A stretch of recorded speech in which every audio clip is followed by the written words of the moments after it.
these militant aspects of the Wandering Christ traditions went into and filtered into up into Germany, up into the atheistic orders, and especially with the banner-bearing parades that they have there in Russia, and especially the banner-bearing parades that they had in German orders, and especially when the Nazis came into power, they were really big on banner-bearing and parades and just millions and thousands of swastika symbols with flags, and the ritual of the blood banner ritual, where Hitler touched the blood banner, which was when they attempted to overthrow the government. Some of the first Nazis were killed, and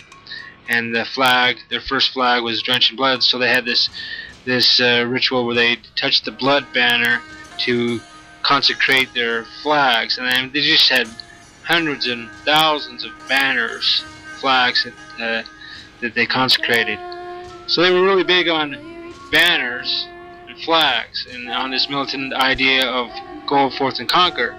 Well, what happened to the Masonic aspect of flags and hand clasping is it shows up in the handshakes that you see Hitler doing as he consecrates the different banners. He touches the blood banner to a new banner and clasps the hands of the soldiers, his soldiers, and continues on down the line.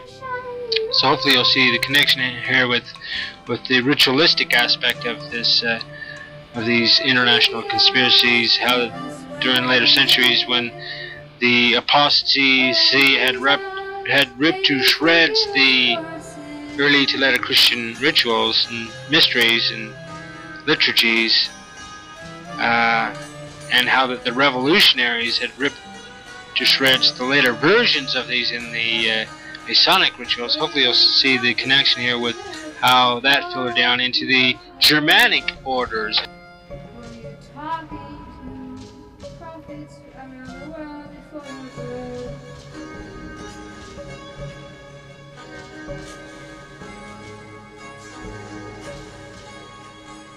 Well, in the case with the more pleasant Wandering Christ traditions that was carried down through the centuries by the monks, who would take care of the poor and the needy, well, I wish Hitler would have fallen for that aspect of the Wandering Christ traditions rather than the militant one.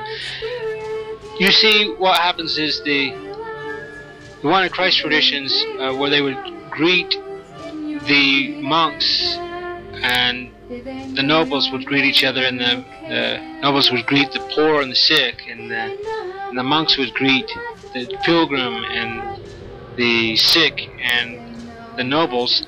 They all would greet each other, keep in mind that they were viewing each other as if they were the Wandering Christ, because Matthew 25 says that, inasmuch as you've done it unto the least of these, my brethren, you've done it unto me, because I'm going to be out as a sick, as one in prison, as this and that and the other. So Matthew 25 was a big influence on these later traditions. It says also that he is a traveler in a far country who goes and gives gifts to different servants in order to test them. So this was a big part of the traditions, is Matthew 25. Well, in later centuries, the Wandering Christ traditions become Wandering Christ child traditions. So you see numerous artworks where he appears to St. Martin, St. Olive, St. Dorothy, St. Martin, St. Christopher, whose very name is called Christ Bearer. When the Christ child came wandering to test him, he saw the Christ child coming, and he bore the Christ child across a river. And so you get these different traditions about the wandering Christ child. He appears to different saints, and as he's wandering about the earth to test different ones. You see this in the artwork where hand clasps are involved, especially like, for example, with Christ appearing to St. Dorothy. Well, in later traditions, in later centuries, the Wandering Christ Child traditions, the time of his arrival starts to connect in with Christmas traditions, where he would wander about the earth, especially during Christmas time, in the guise of a small child, a beggar, in the guise of a poor, wandering, homeless person.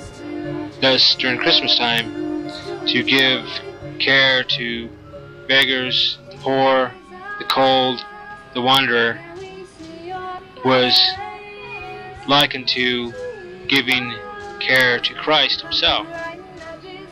In later centuries, these Wandering Christ traditions began to fade off into legends even further as they developed and retrogressed into traditions about a young girl with blonde hair wandering about the earth.